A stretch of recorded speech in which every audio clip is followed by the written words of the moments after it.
सर्वानुमते अनुमोदन देतो. सुकलाल दादा पावरा.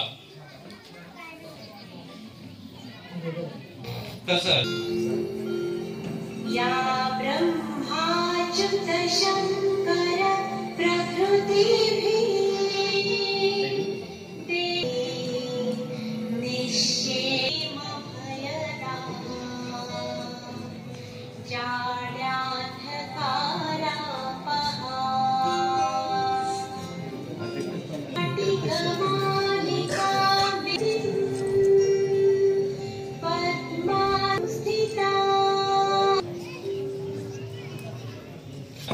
विद्या ज्योतीचं.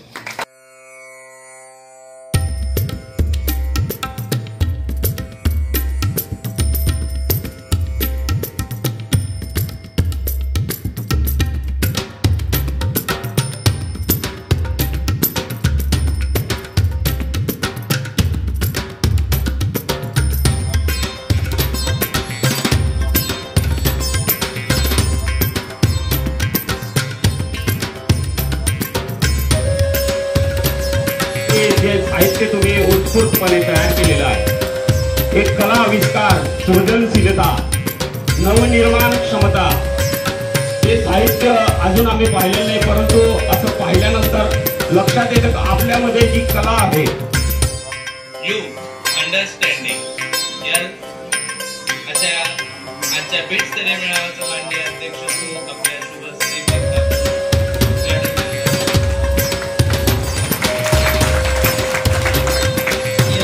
साक्षरता. तर या ठिकाणी आम्ही विद्या साक्षरता आपण नियोजन कसं करू शकतो, आपल्या पैशाची बचत कशी करू शकतो, त्याच पद्धतीने पैसा कमवणं सोपं आहे, परंतु की ज्याच्यामध्ये आपण सुरुवातीला काय होतं की आपल्याला बँकेत जाऊन व्यवहार करावा लागायचे. एक ठराविक वेळेसाठी त्या ठिकाणी कोर्टामध्ये भीक मागत होता. तर त्या गाडीवाल्याने सांगितलं की माझ्याकडे सुट्टी नाही आहे. तर त्याने लगेच त्याचं ते UPI मशीन काढलं, सांगितलं की मला QR कोड करून ट्रान्सफर करून दे. त्यातही आम्ही या ठिकाणी प्रेझेंटेशन केलेलं आहे.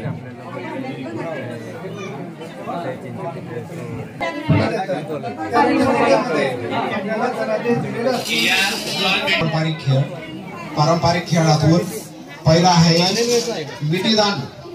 विटीदांडू खेळ आपल्याला सर्वांना लहानपणी आपण खेळलेलो आहे. आता खूपच ते म्हणजे विरळ झालेलं आहे, खेळ पाहायला मिळत नाही सहज. त्याच्यात भौतिक कौशल्य विकसित होतं, शारीरिक क्षमता विकसित होते आणि त्यासोबतच मिड ब्रेन याच्यासाठी लगोरी हा खेळ.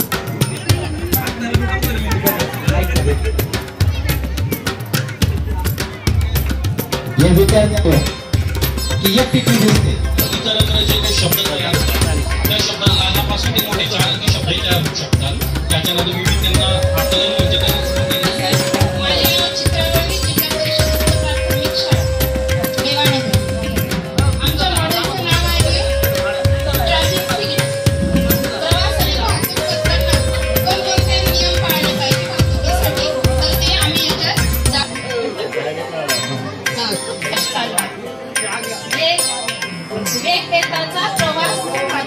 अशा प्रकारचे जे चित्र लावलेले असतात त्याचं आपण वाचन केलं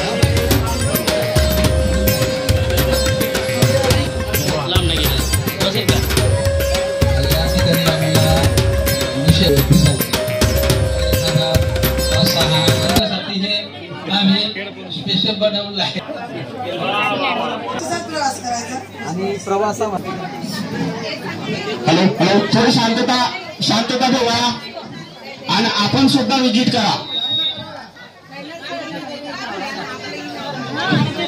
नमस्कार, मी श्रीमती रोहिणी स्कंदाते, शाळा नंबर 7.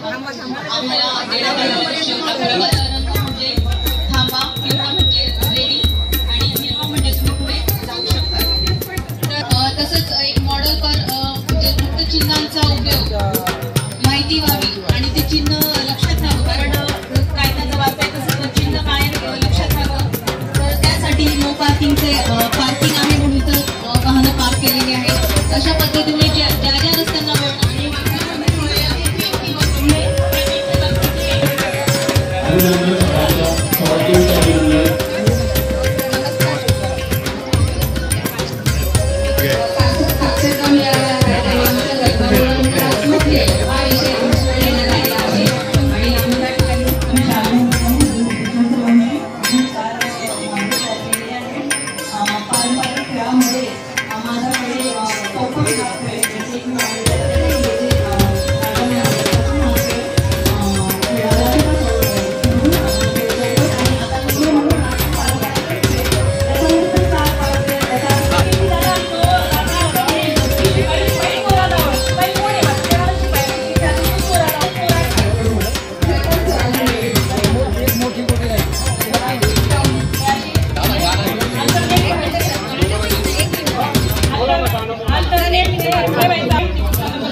लहान मोठेपणा बेरीज वजाबाकी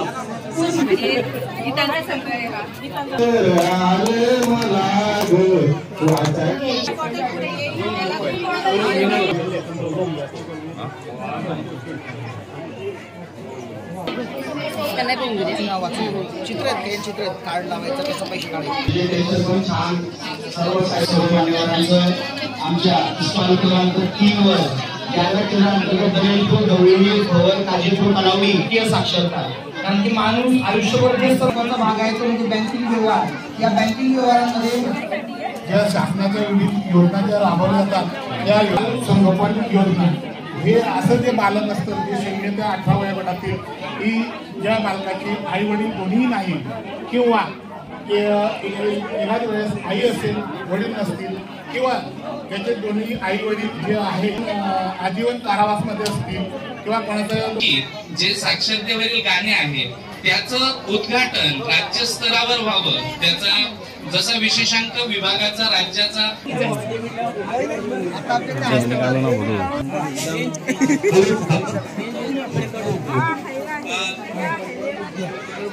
हॅलो नमस्कार सर.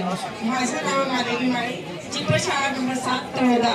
माझ्या विषयाचं नाव आहे प्रवास व वाहतुकीचे नियम. मी हायवे रस्ता बनवलेला आहे. ह्या हायवेवर 3 रस्ते आहेत. पहिल्या रस्त्यावर आपले साधे लोक जात असते आणि दुसऱ्या मोठ्या रस्त्यावर मध्ये मार्केट जात असते.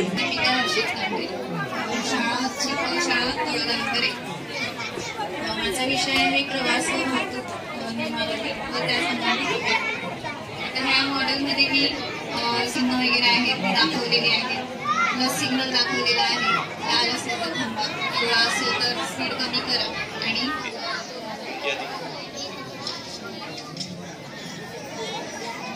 या बीटस्तरीय सर्वांना परत नम्र विनंती करतो, शांतता ठेवायची आहे. आपसात बोलू नका प्लीज करून सर्वांनी शांतता ठेवायची आहे. आता आपण समारोपाकडे वळतो आहे आणि सर्व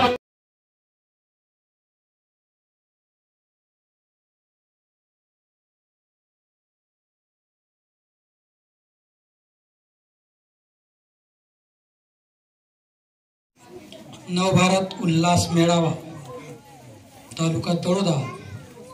आजचा हा शेवटचा तालुक्याचा मेळावा आहे. आतापर्यंत 3 मेळावे आम्ही संपन्न केलेले आहेत. शेवटचा मेळावा, या मेळाव्याप्रसंगी उपस्थित असलेले तळोदा केंद्राचे केंद्रप्रमुख कांतीलाल पाडवी, जनता केंद्राचे केंद्रप्रमुख सुखलाल पवारदादा, विचार मंचावर उपस्थित सर्व मान्यवर, एक अनोखा जोड लावला मी यावेळेला. हे तळोदा बीट आहे, पण तळोदा बीटला राजवीर बीटचे एक केंद्र जोडलं. असं व्हायला पाहिजे, असं वाटायला लागलं की वेगवेगळ्या ठिकाणी कुठे काय चालतं, कुठे कोण लोक आहेत, काय आहे, एक वेगळा संगम या ठिकाणी जमला आणि अतिशय सुंदर असा उल्हासभरी आनंददायी असा मेळावा या ठिकाणी आपण संपन्न केला आहे.